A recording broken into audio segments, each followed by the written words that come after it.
Манайд тоглоом асуудалтай нэг залуу эмчилгээнд ороод 3 сар болсон. Сайн явж байгаа байхгүй. Тэгээд тэр нөгөө тоглоомын хэв маяг нь ямар байсан гэхээр цэцэрлэг төрөлнгийн баруун талын нөгөө зогсоол дээр машинтай очиод дансаа цэнэглээд тэнд ганцаараа тоглодог байхгүй. За заримдаа яг багаар бас тоглодог байсан. Тэгэхээр тэр нөгөө 3 сарын дараа над дээр ирж байгаа эмчи өчтөр айгуу сони юм болсон. Яасан гэсэн чинь би өөрөө мэдлгүй, юу ч бодлого машина жолоодод тэр зогсоол дээр очиод машина байрлуулад унтраасны дараа юу вэ гэд гинт ухаан арсан штэ. Тэр хүнийг юу хөдлөд байна нүгөө зан үйлийн төв, моторт хөдөлгөөний төв тэр хүнийг тийш аваадсан байгаа байхгүй. Өөрөөр хэлбэл тухайн үед ухамсар бол ерөөсөө ажиллаагүй.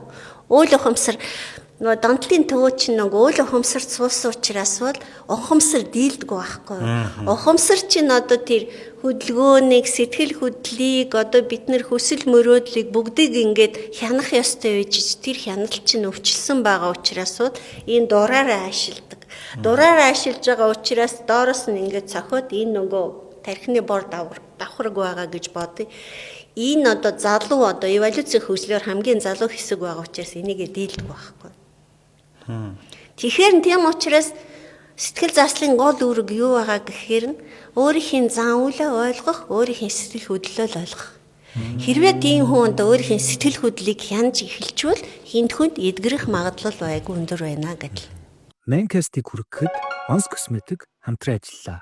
Гоо сайхны тэргүүлэх үндэсний үйлдвэр Монс Косметик.